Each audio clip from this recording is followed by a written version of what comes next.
¿Y si una parte esencial del flamenco no fuera gitana, ni morisca, ni andaluza? ¿Y si sencillamente, simplemente, fuera negra? ¿Y si esa parte hubiera estado siempre ahí, pero alguien hubiera decidido que no merecía ser nombrada? Durante siglos, el flamenco se ha explicado como un arte mestizo, pero no todo el mestizaje ha tenido el mismo derecho a la memoria. Hoy vamos a ir a los documentos, a los archivos, a los nombres propios. Y al final de este vídeo te garantizo algo. Ya no escucharás el flamenco de la misma manera. Lo escucharás desde la negritud, silenciosa pero firme. Si quieres tener algo revelador, quédate, comenzamos. Y antes de que empecemos, si estás aquí porque el flamenco te mueve algo que las palabras no terminan de alcanzar, suscríbete, activa la campanita, porque lo que viene después de este vídeo todavía es más hondo. Esto es Flamenco La Paticabra y mi nombre es Patricia Caballero Fernández. Hay una pregunta que nadie hace antes de hablar de flamenco. ¿Quién vivía en Andalucía cuando el flamenco estaba naciendo? Entre los siglos XVI y XIX, Sevilla, Cádiz, Jerez y Málaga eran ciudades profundamente afrodescendientes. Sí, como lo oye. En algunas de ellas, hasta el 15% de la población era negra. Y no eran anécdotas, eran el tejido vivo de Andalucía. Personas traídas desde África, esclavizadas y también libertad, que vivían, trabajaban y celebraban aquí, que cantaban y bailaban en los mismos patios donde nació el flamenco. Y aquí viene la pregunta incómoda: ¿qué me hago? ¿Qué te hago? Y que se han hecho otros investigadores e investigadoras. Si estaban ahí, si sus ritos llenaban los mismos patios, los mismos callejones y las mismas plazas, ¿cómo no iban a dejar su huella en el flamenco? La investigadora Mayra Goldberg, en su libro Sonidos Negros sobre la negritud del flamenco, lo documenta con una claridad que duele. La historia del flamenco se escribió desde una mirada blanca. Pero no solo eso. La autora dice que entre el proceso de creación del flamenco y la idealización de la gitanería por Lorca y Falla en el siglo XX, la negritud quedó completamente esclavizada, no solo en el plano físico, sino también en el plano artístico o en su transmisión músico-oral. Por esta definición entendemos tanto los gitanos como los moriscos, esa mezcla de la que nos habla a su vez Antonio Manuel. Y Goldberg refleja esto en una forma de narrar este libro. Fue una mirada que absorbió lo negro, pero no lo nombró. Que tomó el ritmo, que tomó el gesto, que tomó la manera de pisar la tierra y lo llamó flamenco puro, pero descartó lo puramente negro. No es una hipótesis, es lo que dicen los documentos.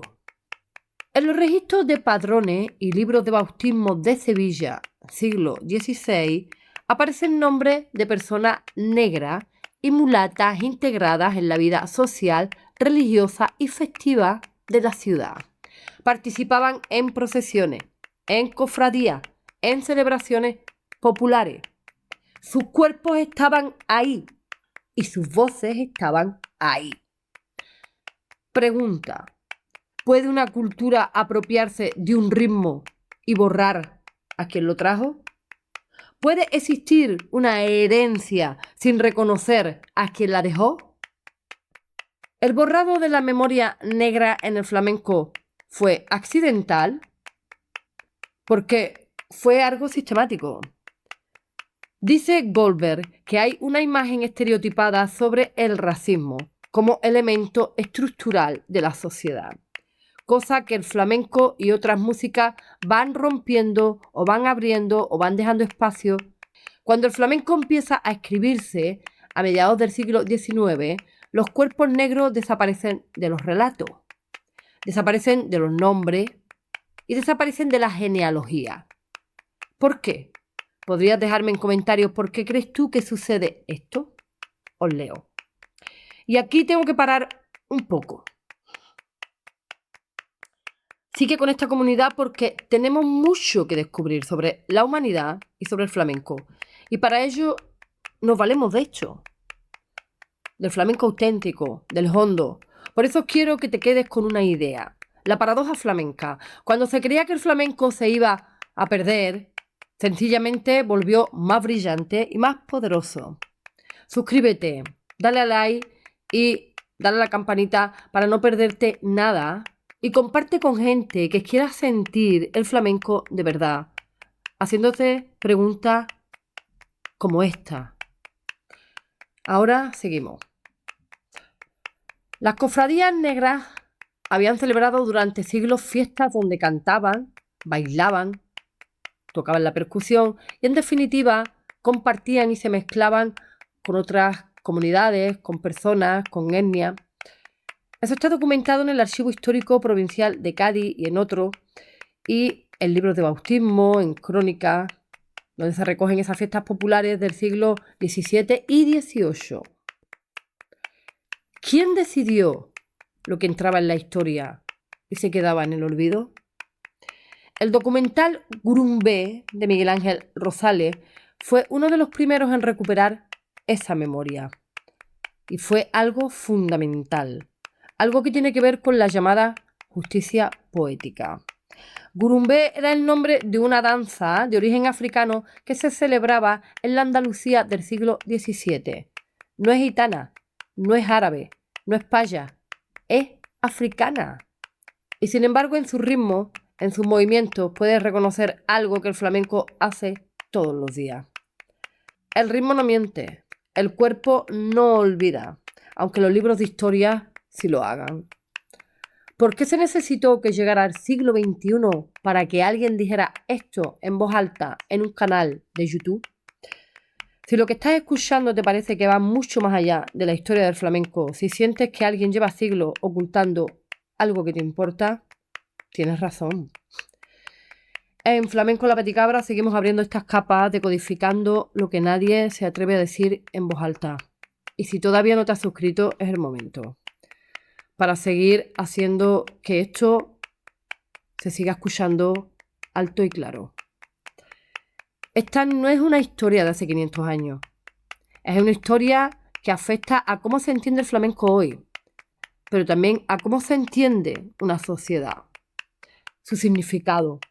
Es también a quién se le reconoce y a quién no, a qué cuerpo se les da el escenario y a qué cuerpo se les da el olvido.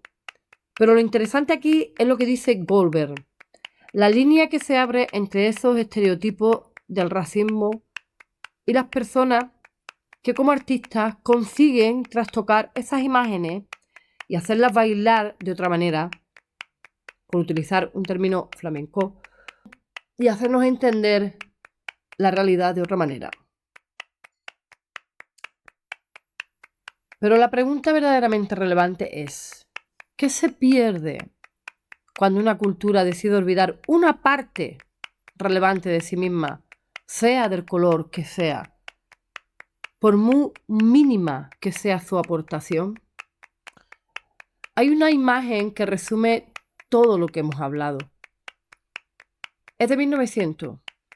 Un hombre baila flamenco ante la cámara de los hermanos Lumière. Es una de las primeras filmaciones de un bailaor en la historia. Durante décadas, ese hombre fue llamado anónimo, sin nombre, sin historia, sin familia, solo un cuerpo bailando, hasta que alguien recuperó su identidad.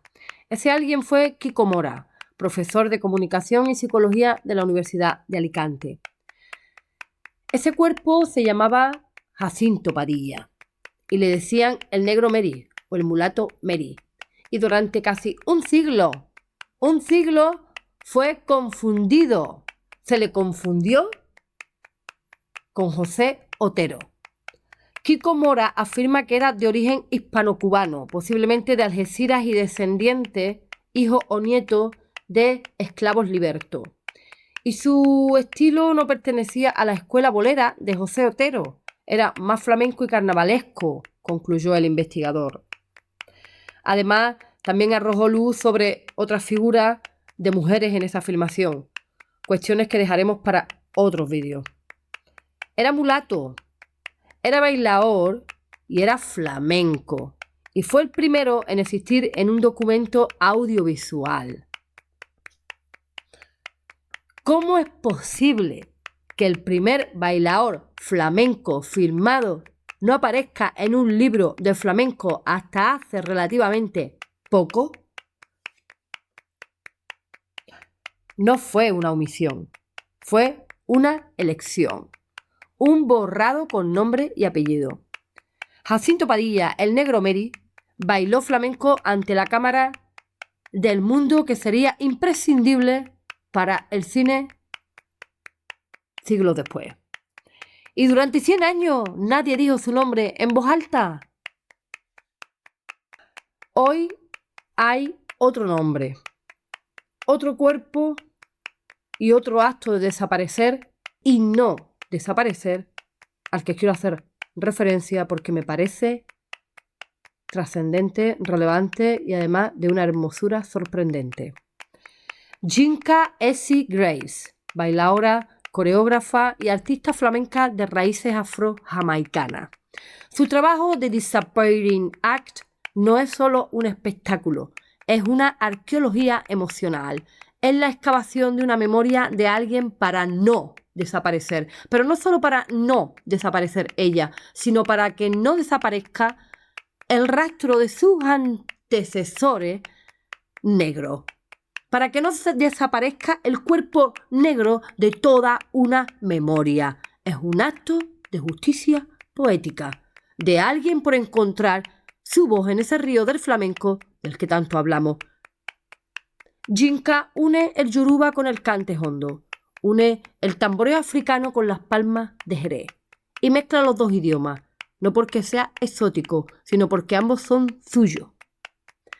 ¿Qué significa reclamar una voz que alguien intentó silenciar durante siglos? Existe un tipo de valentía que no es política ni performativa. Es la valentía de quien canta lo que los demás decidieron borrar. Eso hizo Jacinto Padilla bailando ante los Lumière. Y eso hace Yinka Essie Grace hoy. Ambos dicen lo mismo, en idiomas distintos, en tiempos distintos, en lugares distintos, pero dicen lo mismo en el mismo lugar y al mismo tiempo.